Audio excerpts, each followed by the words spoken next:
Hey there, Banditos. Welcome to another Wednesday episode of the Dollar Bin Bandits, where, as always, we fling open the doors of your local comic book shop and talk to your favorite comic book creators of yesterday and today. But before we do any of that, let's get to the intros. I am Joe Marcello. I am Mike Farah. Our buddy Oren is away on vacation. The nerve. But at any rate, guy. I know, whatever, man. You know, taking time with his family and stuff. It's all good, though. It's well-deserved. At any rate, we're going to soldier on without him. And as always, we're going to thank our sponsor, TwoMorrows Publishing. Go check them out. TWOMORROWS.com.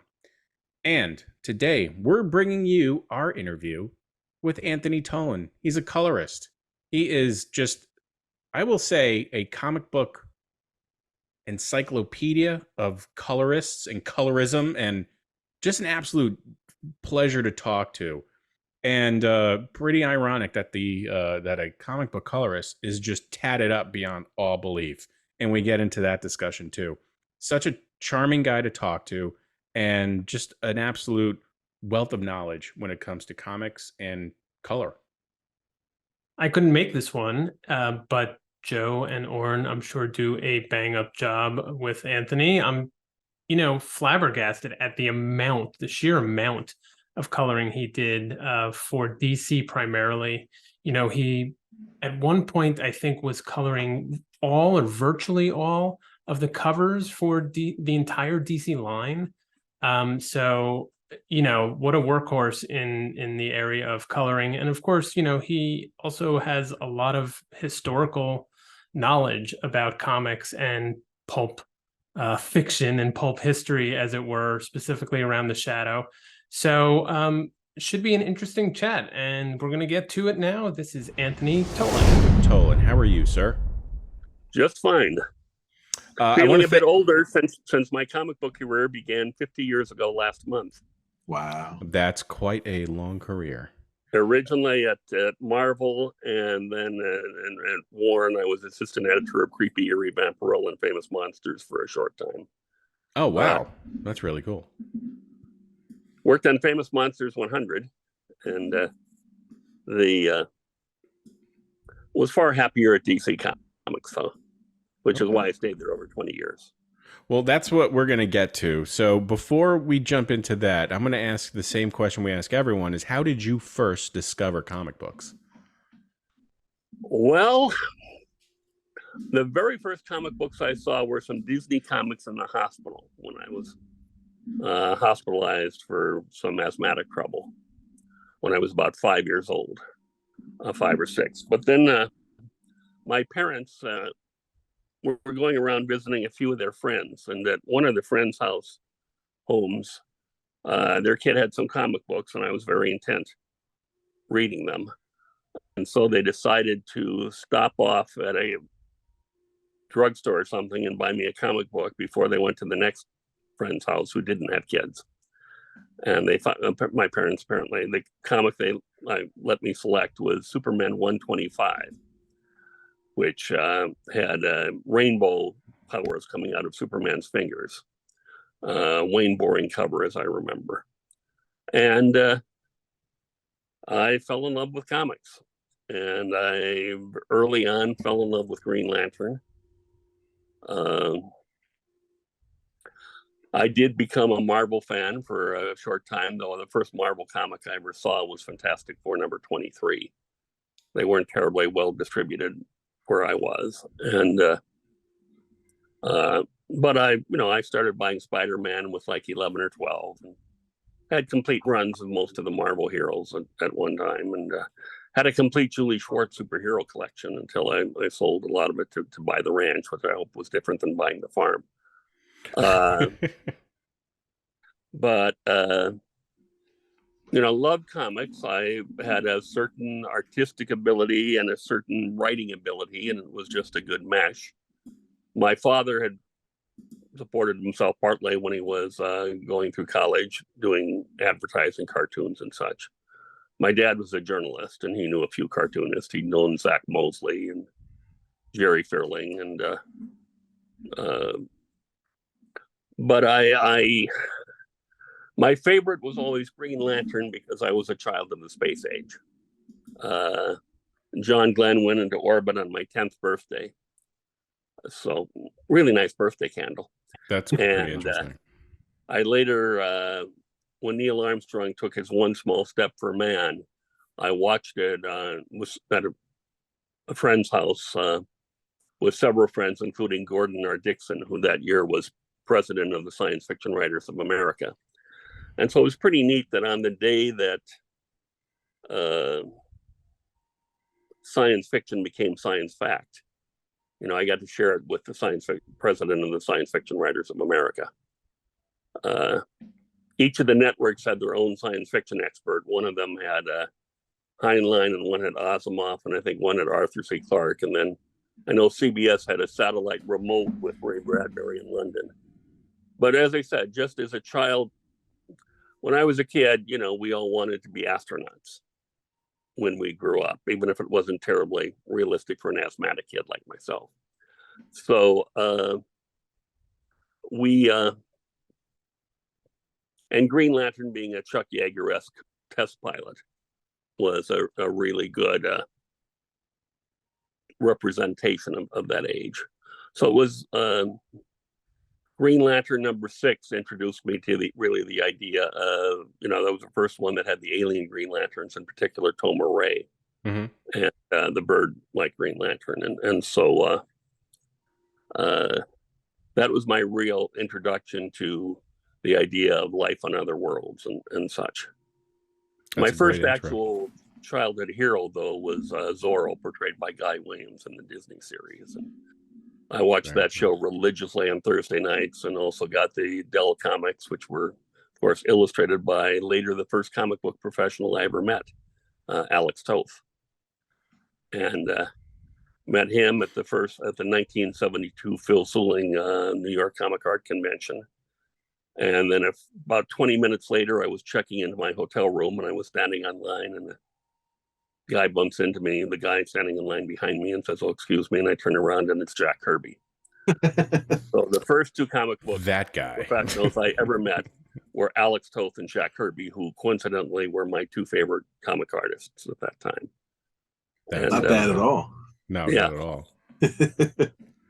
So let me ask, this is, well, for my own knowledge, really, and anyone else out there, and I hope you don't mind me asking this, is can you clarify the difference between the inker and the colorist?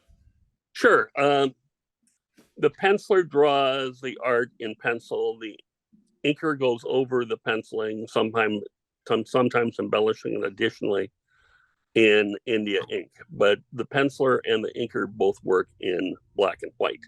Okay. The colorist's job is to tell the story with color. Back then, my boss, Jack Adler, was, he wanted each of us to have our own style and not to color like him. But there were certain rules. Your job was to tell the story. Your job was to clarify the story, simplify the story, make it easier to understand what was going on. If you went from one room to another, or went from one room outside, the color should represent that you'd gone somewhere. There'd been a change of scene. You also use color to build mood. This was especially true on the Batman books that Adrian colored, and on the Shadow Strikes that I colored, and also the Phantom. That you would use color to, especially so in Batman. Superman tended to take place at noon, or in the noonday sun.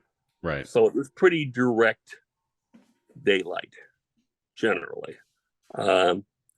Batman Adrian went with not only magenta skies and purple skies, but even sometimes teal green skies to give more of like a horror film mood. And so I was very lucky. I was trained by Jack Adler, who had developed the color separation method, by which almost all comics and newspaper strips had been separated since the 1930s. He had done color separations in 37 and 38 on Prince Valiant, on the big full Sunday pages. And Jack, of course, for many years had done the coloring and color separations on DC's covers. pretty much all of them in the from the late 40s through to, I think the last covers he did were the Kaluta covers for The Shadow, numbers 1 through 4 and number 6. And Tatiana Wood around that time was taking over the color assignments. And then later when I left staff, the covers were split between Tatiana and myself. Generally, mostly I did the superhero titles, and she did the war, Western, and horror mystery. With some exceptions. I think I colored GI Combat's covers and Weird War, because Adrian was coloring the Creature Commandos in Weird War. But generally, I mean, I did the superheroes. I know I colored Superman's covers and she colored Action, for example, the covers. But I colored the Batman and Detective and Brave and the Bold and Batman and the Outsiders, and of course the Green Lantern titles. Pretty much for a long time, I'd say 80-85% of the best-selling DC comics were colored by either Adrian, my wife, or myself.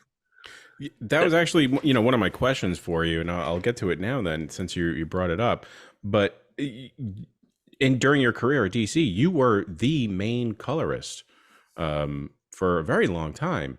Well, Adrian and I. Okay. But it's I joked that some people thought that Adrian was coloring everything at DC, and my response was she was only coloring the titles that people were buying and reading.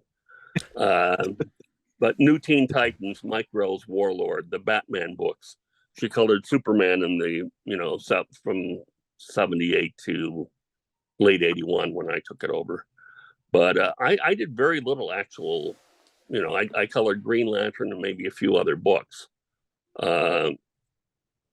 But when I was on staff, that was my main job. I was overseeing the coloring for Jack Adler. I was his assistant production manager and color coordinator. And I was, Adrian just took, if I can tell a story. Okay. We had a colorist who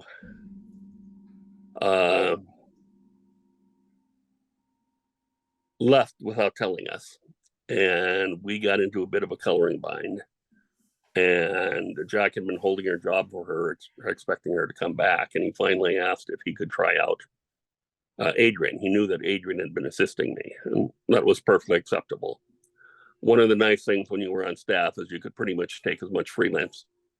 When you were a freelancer at DC, you could probably, you didn't get paid that well, but you could generally get about as much of freelance work as you wanted. Mm-hmm. And Jack told me it would be perfectly fine. He knew Adrian was an artist, to have her assist me and, fill in colors and such. So she'd been assisting me. And when he needed another colorist, he asked me if it would be okay if he tried Adrian out. And, I was instructed not to give her any advice. He wanted to see what she would do herself. And the third tryout book he gave her was Doorway into Nightmare #2, which was unusual because Jack was a horror story illustrated by Vincente Alcazar. And Jack generally didn't give horror and mystery comics to new colorists because he felt they needed the best coloring and real control of mood. And Adrian brought in the coloring and showed it to him, and Jack sent her off to show the coloring to the editor, and then called me into his office and said, close the door, Tollin. And I did. And he said, Adrian's going to be the best colorist we have. Better than you, better than anyone. And he could see that with her third story. And a lot of my job as color coordinator was telling the editors that they couldn't all have Adrian on all of their books. Paul Levitz managed to prevail. He got Adrian on all 4 of his books, and later Dick Giordano. But of course, Adrian was coloring all the Batman books, Superman for a long time, Mike Grell's Warlord, starting with, I think, the 11th issue, New Teen Titans from the very first preview special. And I had originally set out, you see, talking to me, that's a lot like, George Burns asking Gracie, tell me about your brother. And then Gracie going on for half an hour. But yeah, that's why we're here. Others, I had wanted to be a penciler or an artist. And eventually, and I had my samples, and I'd been told that I was when I brought them up to Gold Key, that I was probably about 4 months away from professional work. But I pretty quickly discovered that unless you were as fast as a John Byrne or a Jack Kirby, most people were doing like one book a month and they'd finish one issue and move right on to doing the next issue. And the nice thing about coloring is, especially after Adrian and I started coloring as a team, and I'll explain soon why we did so, was that I would do like 5 covers a week, and together we would do at least 5 interior books a week. 100, in excess of 100 pages. Some weeks, when we slept a lot less, 165 or so. But what happened is, because we run a lot of the top-selling books that had the hottest creative teams, and it wasn't necessarily, the lateness wasn't necessarily a fault of the artists themselves, or it was often a case of there was just so much work the company wanted to get out of them that the company was always asking them to take a little bit more. But the colorists were at the very end of the work cycle, right before it went to the engraving plant. So a book would come in, that was due to be on sale in a week or so, and when we get it, and so often it ended up, because we're in the top books, that we double team a book.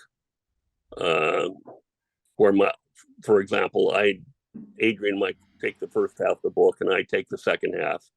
And then when we got tired of the pages we were working on, we trade pages, and there were always ashtrays and waste baskets and, little things that one had left to do later. And for the other person, we would refresh. So I know the first 8 or 10 pages of Batman number 500 I colored, because Adrian was finishing up another job and such.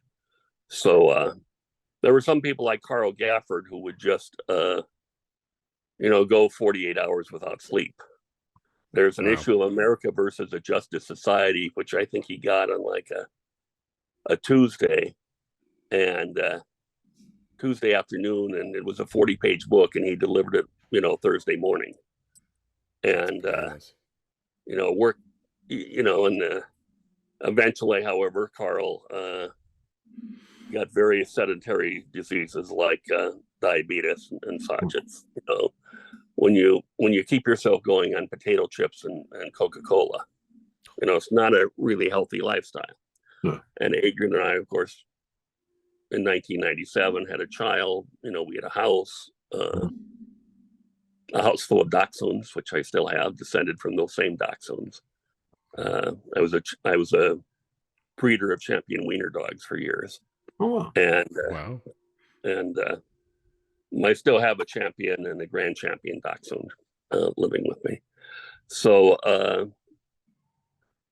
but anyway, it's this was one of the things. I mean, it was a tough life. I mean, I just recently was reading about one of the greatest letterers in the history of comic books and comic strips, Ben Oda.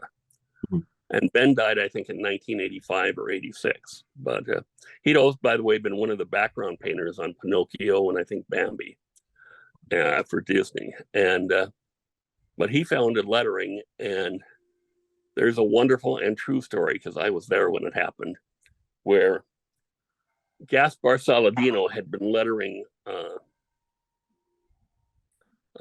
Swamp Thing. And Swamp Thing was a very complex book to letter, because every character had their own lettering style. Abigail Arcane had one type of lettering, and Arcane had another, and the Patchwork Man had another, and the Swamp Thing had a different, and the captions were in a different lettering style. So Joe Orlando called. They finally decided they just didn't have time for Gaspar to letter this book. It was so late. This was when Wrightson was still drawing it. And they called Ben Oda in and to Joe's office, and Joe went through the thing explaining each of the styles, and then said to Ben, "Well, do you think you can do it?" This was a Monday late afternoon, and Ben looked at him and he shook his head. Said, "I don't think I can have it for you tomorrow. Is Wednesday okay?" And I mean, Gaspard again getting a week or two. And my understanding from Jack Harris is that actually, even though he said that, Ben still turned it in the next day at Tuesday. Wow.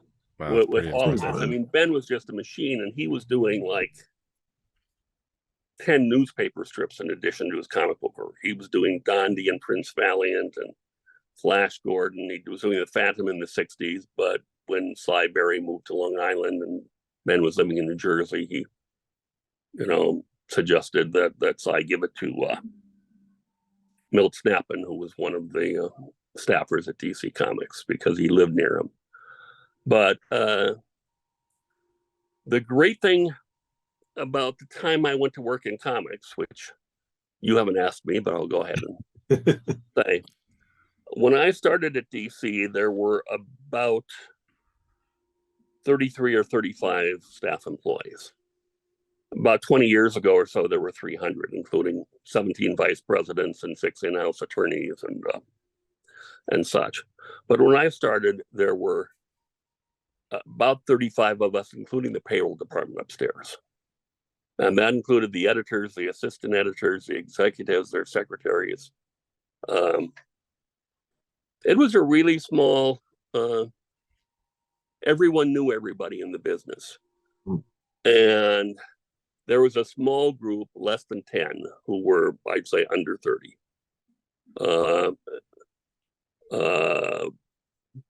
Carl Gafford, Paul Levitz, Bob Rozakis, Guy Lillian, later replaced by, when he left, by Jack C. Harris, Alan Asherman,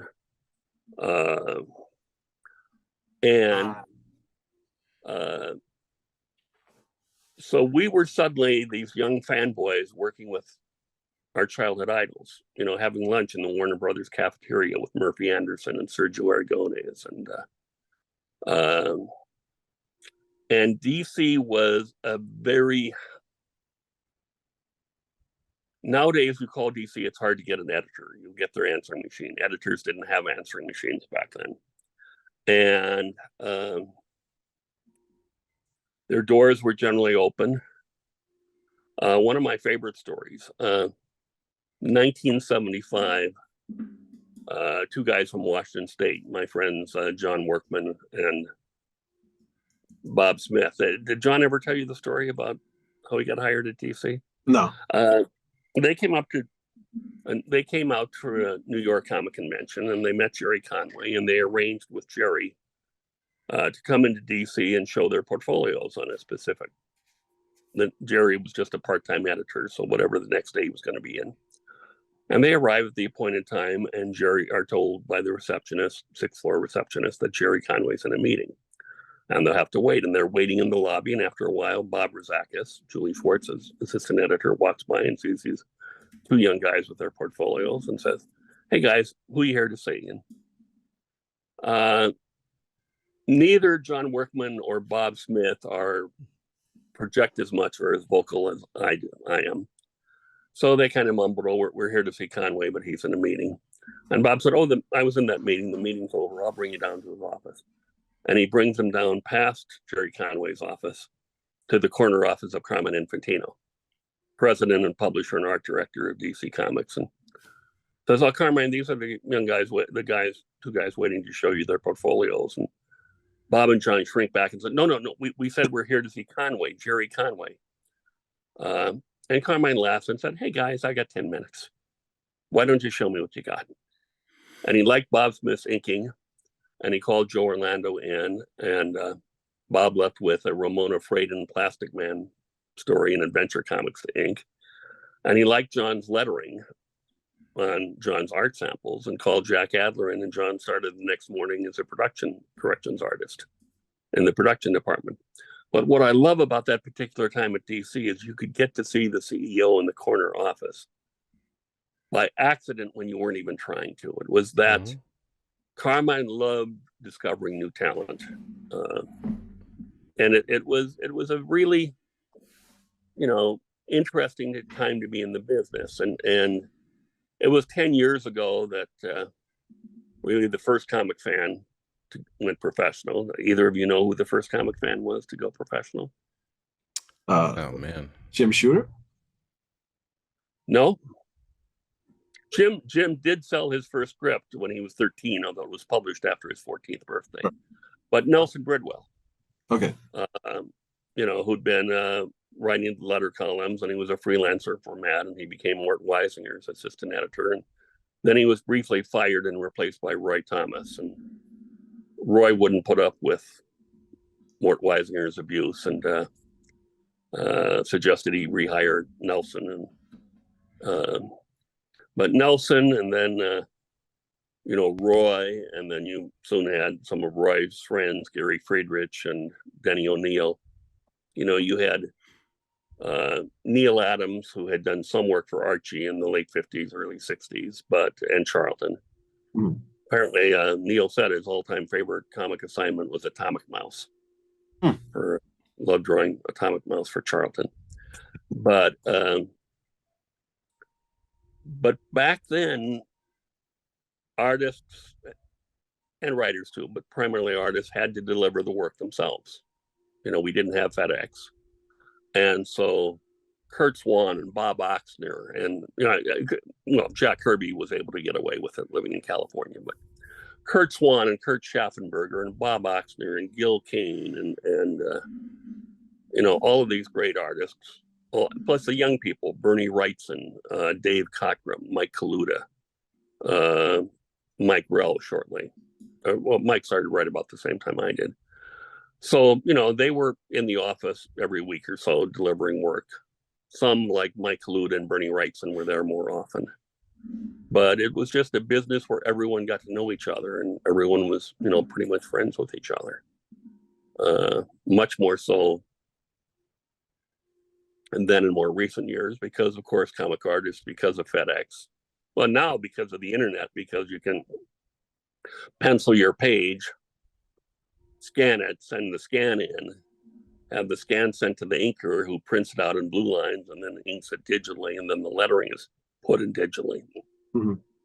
But back then, all of us had to pretty much live in the New York area. So we went to each other's parties, went to a couple of parties in the studio Bernie Wrightson and Mike Kaluta shared with Barry Smith and Jeff Jones. There would be parties at Continuity Associates, Neil Adams' company. So it was just a really great time. And here we were, these young guys who'd just been doing our own fanzines before. I was in Kappa Alpha along with Tony Isabella and Carl Gafford. And of course, Roy Thomas had been in KA years earlier. Suddenly we were all in New York in our dream jobs, being paid to do what we loved, not being paid a lot, right, but being paid a bit to do what we really loved doing. And, that was,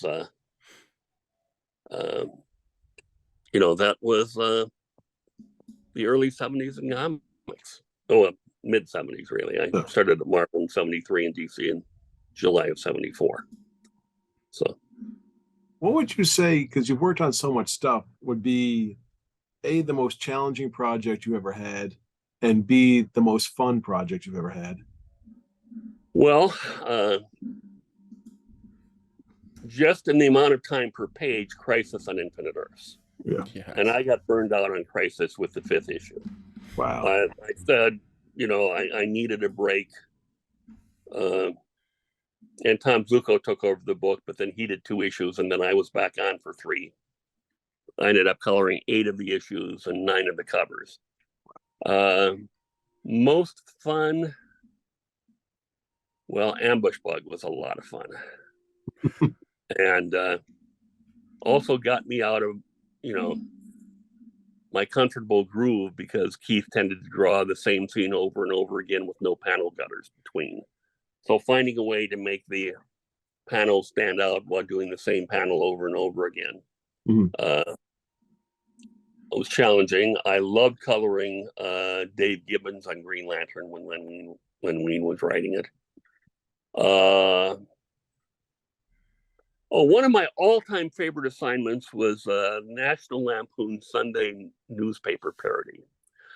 and it was parodies of Peanuts and Blondie and well, I didn't color the Prince Valiants. Frank Springer drew them, and he did it himself. But Beetle Bailey and Steve Canyon, Terry and the Pirates.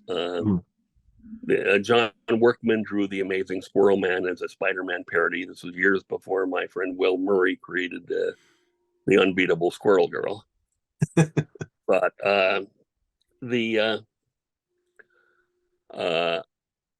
in that case, I got about a half a dozen recent Sunday newspapers, and I really set out to parody the coloring on, I mean, Blondie always looked like Blondie. Talking about colors, by the way, I did an obit last year, an alter ego for Gene D'Angelo. And Gene was Julie Schwartz's favorite colorist, also Andy Helfer's favorite colorist. But I pointed out at the beginning of the obit that Gene D'Angelo was probably the most read comic colorist of all time.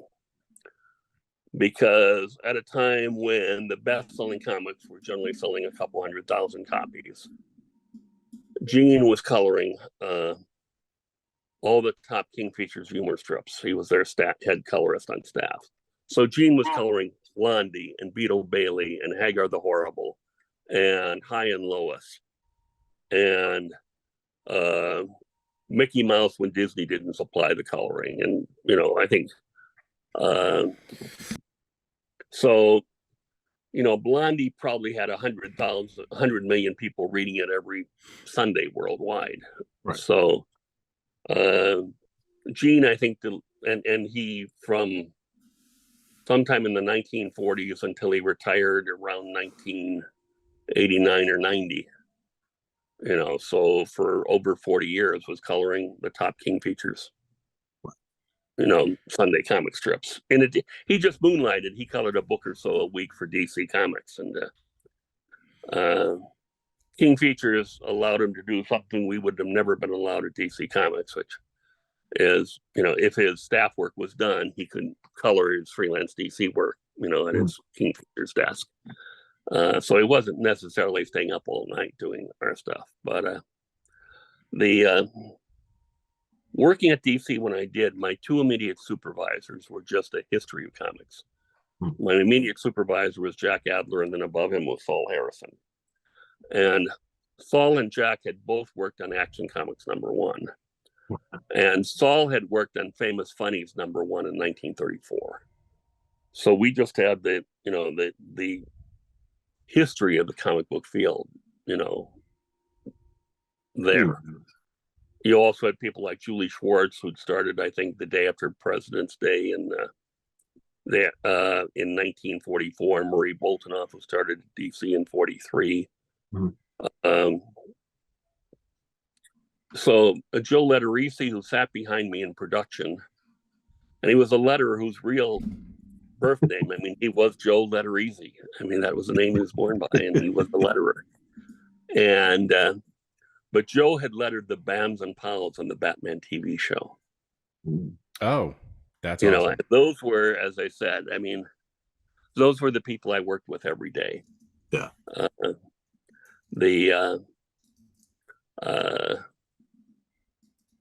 And we'd have people coming in to visit Julie as old friends like Alfred Bester and Robert Bloch and Ray Bradbury when he was in town. And it was just a wonderful time to be a young comic fanboy, and as I said, not getting paid a lot, but working right, on a job you just loved.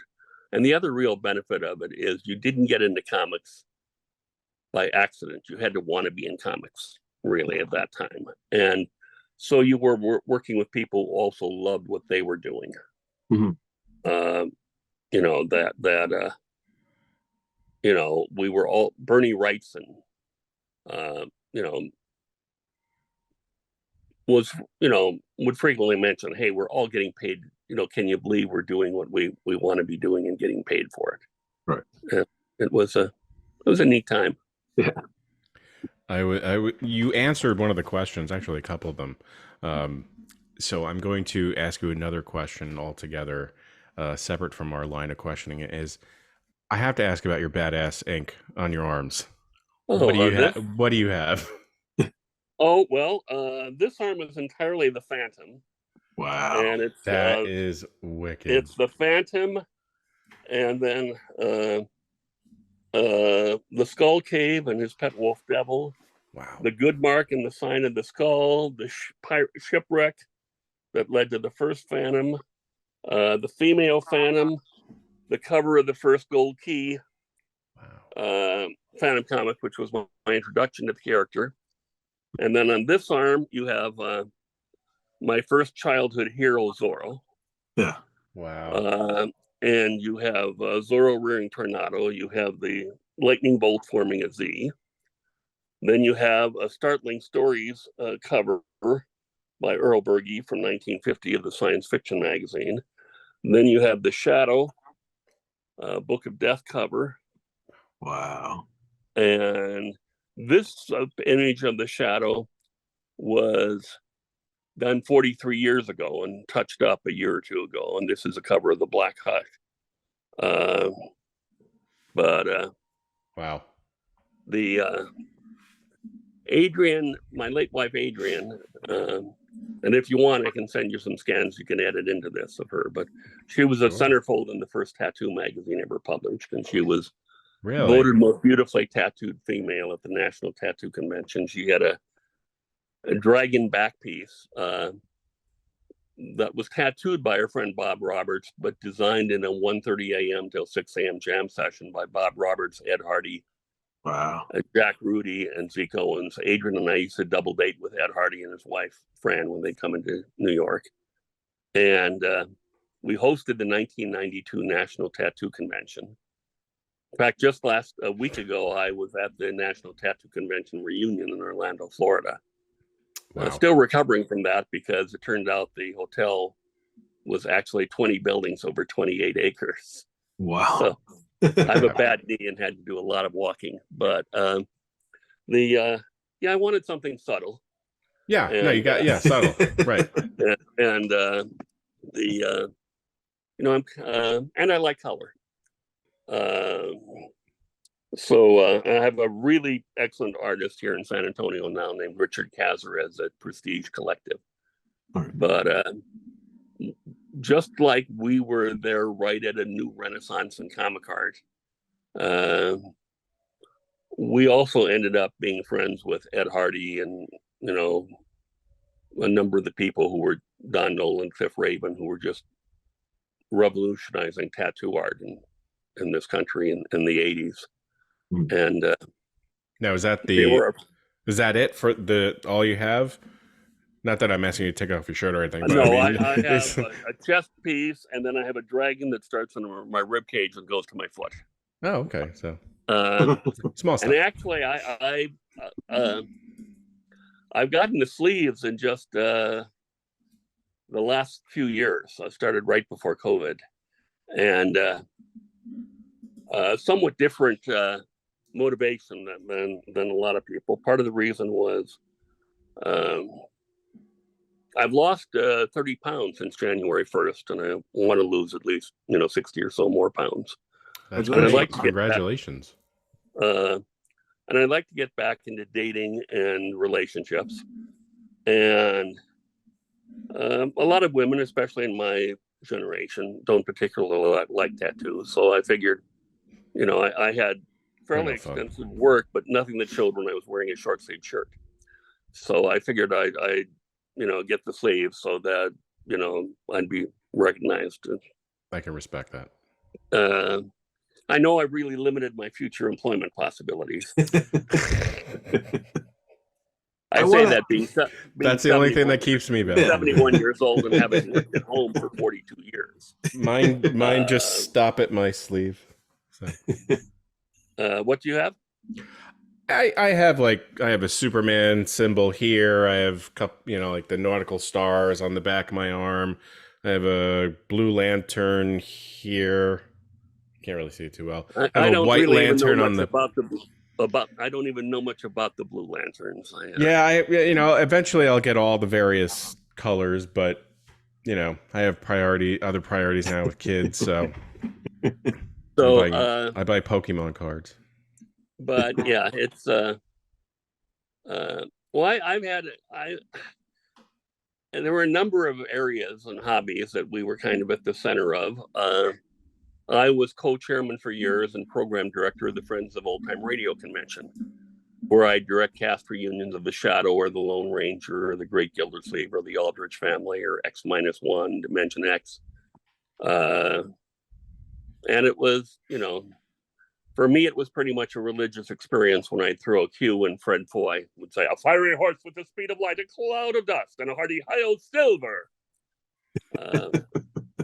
For my Lone Ranger cast reunions featured my buddy John Hart as the Lone Ranger. And John had played the Lone Ranger in 52 of the TV shows when I was a kid. Oh, wow. Clayton Moore did 170, and John did the second season of 52 shows. But then you had, so I got into that, and that ended up being my next career after comic books, after I developed gray hair and became basically unplayable in comics. And I ended up writing historical booklets for Radio Spirits and Great American Audio. I wrote 2 scripts that Walter Cronkite narrated. I wrote 1,400 scripts that Stan Freberg hosted. And I wrote a show called When Radio Was for about 5.5 years, five shows a week. Wrote about 70 plus books for the Smithsonian and others on radio drama and comedy. So in that career after comics, I wake up in the morning and realize that day I had to listen to 10 hours of Jack Benny or 10 hours of the Lone Ranger. But someone had to do it, and my doing it stepped up. And then someone else would be forced to. But yeah, it's I had co-authored the Shadow Scrapbook with Walter Gibson, which was published in 1979, and Walter, who created the Shadow, was like my surrogate grandfather. And I gave one of the eulogies at his service, and Lee Falk was another person I got to know fairly well and was a friend. Oh, wow. I was once producing Mandrake the Magician old-time radio recreation, and I was also, by the way, the last person I think to ever direct Noel Neal in a performance as Lois Lane. But really, but I was doing a Mandrake recreation with Raymond Edward Johnson, who was Raymond, the host of Inner Sanctum, also recreating his radio role as Mandrake. And it ended up that my rehearsal for March of Time, which I knew would be the toughest show I ever directed, was going to be opposite the live performance of Mandrake. So I asked my friend Lee Falk if he'd direct it, knowing that Lee had written and directed old time radio before he got into writing Mandrake and the Phantom. And I cast the show, and I produced it and such. But Lee directed the rehearsal and the live performance. I first met Lee in 1974, just a few months after I'd started at DC, and our mutual friend Jerry Robinson invited the two of us to be guest speakers at one of his cartooning classes at the New School for Social Research in Greenwich Village. And Lee was, of course, invited because he was one of the true legends in the history of comic strips. And I figure I was probably invited to demonstrate that almost anyone could get a job in comics. I'd been in staff at DC about 4 months at the time or something. And then got to go up that night to a local artist bar in Greenwich Village with Lee and Jerry. Good times. But back then, I mean, Lee Falk, I mean, you also had people like Al Williamson and Gray Morrow and Roy Krinkle. And, we all, we all knew everybody in the business. It was just a wonderful time. And so, okay, I think you've asked me 2 questions, so time for another one. I told you it was like George asking Gracie. I think Joe and I can agree. You're probably the most interesting person we've ever spoken to. Yeah, you got 100%. rock sounds, awesome tattoos. You know Lee Falk. You met all these incredible people. do you ever sit back and just think about the adventures and journeys that you've been on? Oh yeah, and I mean, I was once again saying I was seeing a college production of the Broadway musical, which I saw many times on Broadway, Pippin. But in the original cast, Irene Ryan, who was Granny in the Beverly Hillbillies, sings a song, and that about all the woes and aches after 66 years. 66 years, but there's nothing that she trade them for but 67 more. Right. And it got me thinking that I wouldn't trade the life I've had to do it all over again, because I don't. Well, first off, I love my daughter, and I can't imagine a better partner to share my personal and creative life than Adrian Roy. But also just the situation where I don't really miss not working in what the comic book business is now. It's nowhere near as personal. It's nowhere near, I think, as friendly. My favorite years at DC, even though they were the lowest paid, were the years I was on staff at DC. And I loved being part of a team.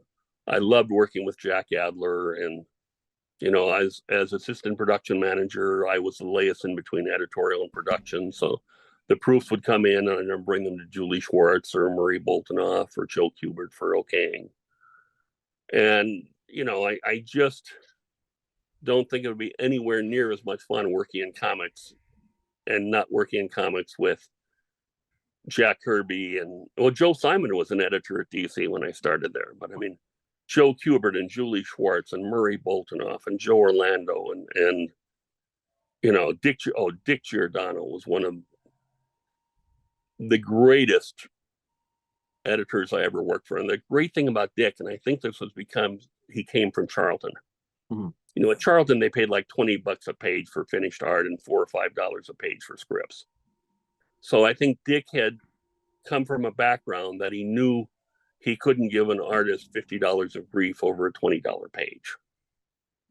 And he knew it had to be fun for the artists, and such, because of what they were being paid. And when he came to DC, he still had, I think, much of that same attitude. And I remember bringing some covers to him that he'd drawn, and where Dick would look at them and say, gee, this is 180 degrees away, totally different from how I imagined it when I drew it. Yeah. But it's probably just as good, and it's just, you're entitled to your own creativity, and there's nothing wrong with what you did. It was just not what I was expected. And he'd initial and okay it. And Jack Kirby was a person who, Joe Orlando, I wanted to make some changes. I wanted, in New Gods, when the Baxter reprint came, I wanted Orion's mask. It looked like it was drawn more silvery and metallic. And Jerry Serpi had just colored it with a flat light purple, and I wanted to make it look more metallic. And Joe Orlando said I couldn't do that unless Jack Kirby said it was okay. So I called Jack, and Jack said, you're the colorist, you're entitled to, your creative input. So, these were, Dick was just wonderful. Dick Giordano was just wonderful in that aspect. And so many of the people were, tell you a funny story in Ambush Bug. There was one of the issues of Ambush Bug, and the coloring, I think Darkseid was on the very last page of the book, and there were coloring credits at the bottom. No, there was the art credits, and Keith Giffen, plotter, artist, Robert Loren Fleming, writer, Bob Oxner. And I'd colored all of the, using my background, that, the credits shouldn't, distract from the art. I colored them all a 25% blue, a light blue tone. So they, just sit there. Julie Schwartz looked at it and got a gleam in his eye and grabbed out his yellow colored pencil and went over the box with my coloring credit and made it bright yellow. And so that the color, to make it appear that the colorist wanted his name in lights when everyone else was. And Keith Giffen and Robert Loren Fleming just laughed tremendously. and thought I had done it, and just said, "Oh, wait, that was wonderful you did." And I said, "I didn't do it. Julie did." And I'd bring in the ambush bug coloring to Julie Schwartz, and Julie would say, "Is this fun?" The humor went over Julie's head, and he'd say, "Is this funny?" Now, I don't get any of the humor, but Julie, to his credit, gave them the choice to the chance to spread their wings, and ambush bug was a whole lot of fun. That whole bit when there was one issue where he started using hand puppets of Darkseid and the Joker and such, because the editors wouldn't let him use the villains in the books, and that was true. There were a number of people at DC who just apparently had no sense of humor, and that's a funny character, Joker or Darkseid or whatever, So that, and well, Darkseid was not. I forget who it was, the Joker and someone else, but so ambush bug would have hand puppets of these villains menacing him, and that was actually kind of autobiographical of what was going on behind the scenes. Yeah, that's definitely a funny character, and I'm glad they brought him back for a spell. Yeah, they didn't recently. bring the colorist back though. I'm sorry. Well, I'm just but no, I mean it was it's a lot of fun to do ambush bug. The other things, let's see. Whenever I got a chance to color Sugar and Spike or Sheldon Mayer's Quickly, I love coloring that. I later colored Mickey Mouse and Donald Duck for Disney Comics when Eileen was an editor there. Okay. Was managing editor at Disney Comics. And I did some work for Topps. I colored Zorro, one of my favorite characters. But I was lucky in that just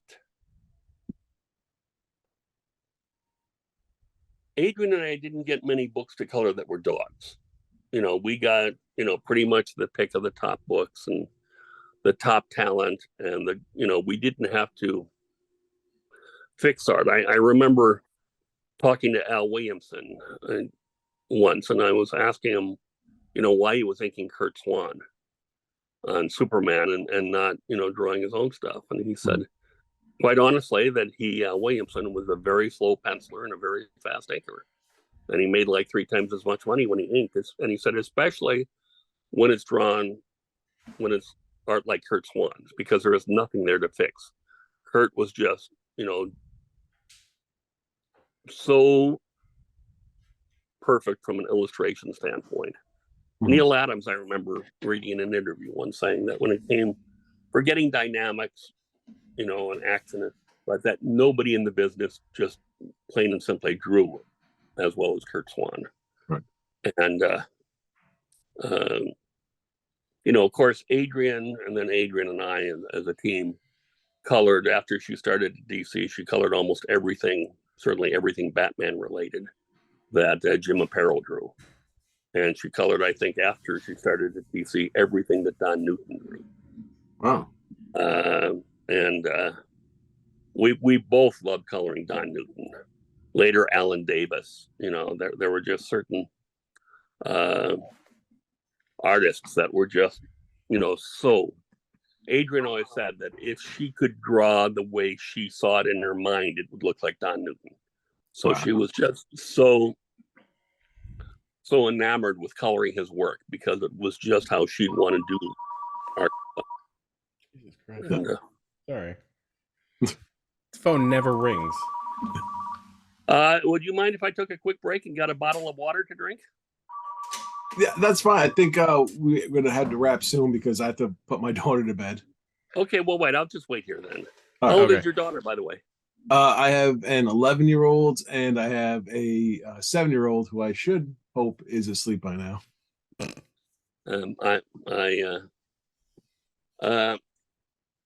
Here's a trivia question for you. Who is the youngest person ever to have a professional comic book assignment, freelance assignment? Oh, I want to say we actually spoke to someone recently, and it wasn't Jim Shooter. I was just that's where I was thinking. there are 2 pages in the Ambush Bug Nothing Special that were colored by my daughter. And she has her coloring credit colored by Katrina Tollin, age 4. Wow. And it was 2 pages that were supposed to be drawn by Keith Giffen's son, though it was really Keith Giffen drawing to look like a kid's drawing. And I understand from Keith that his son was really unhappy that he didn't get to draw the 2 pages, but that my daughter got to color them. And Katrina colored these 2 pages, and then Neil Posner, who was art director at DC at that time, thought it looked so good colored in colored pencil. They got those 2 pages separated in a program called Crayon to look like it was color crayon. And it was, I don't think Katrina's record of, and she got her own freelance check from DC Comics. There was a funny story. I was driving out to PulpCon with a bunch of friends, including Paul Beckton, who was a staff colorist along with George Russo's at Marvel. And I happened to mention that Katrina had just done a 2-page coloring job for DC at age 4. And Paul said, did she get her own check and everything? Actually, we had to open a bank account and get her a Social Security card so she could do it. And I said, oh, yeah, she got her own check. And Paul said, what rate did she get for coloring? And I said, $24 a page. And Paul looked at me and said, I've been in the business for 10 years at Marvel and I get $22 a page. A 4-year-old gets paid better than I do.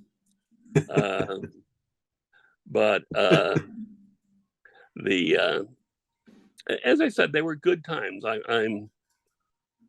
the way, you didn't even ask about my third career. After comics and after the old time radio, under my Sanctum Books imprint, I published 322 shadow novels of the 325 shadow pulp novels, and all 182 Doc Savage pulp novels, also all the Avenger pulp stories, and the first series of The Whisperer, 20 Spider novels. So that was like for 15 years recently. I was publishing 2 or 3 trade paperbacks and doing all the graphic production on them myself.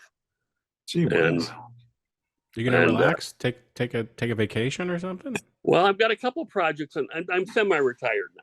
Oh, okay. Which is why I've had time for tattooing. Tattooing, there you go. Yeah, that's fine. I actually apprenticed briefly in tattooing, but then my writing career took off. And being a parent, I had to basically bills to pay and mortgages to pay and such.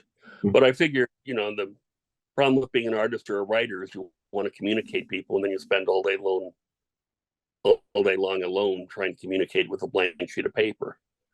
And I figured tattooing was the one area of art where there'd always be someone to talk to.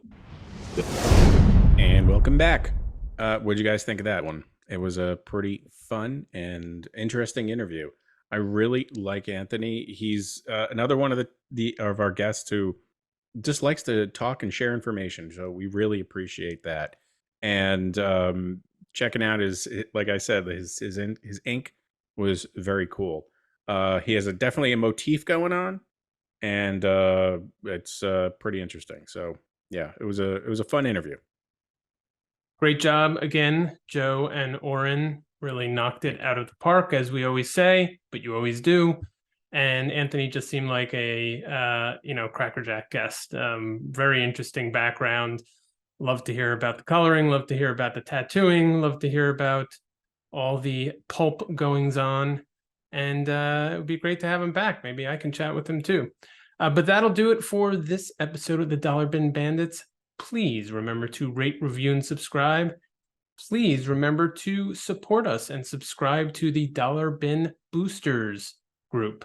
Throw in a few bucks, you'll get advanced access to who we have coming up on the show. You might be able to ask a question of that person or those people. So definitely lots of benefits there. Remember to go to dollarbinbandits.buzzsprout.com or reverse it. It might be buzzsprout.dollarbinbandits.com. Either way, you'll find it. And thank you for listening, and we'll see you next time.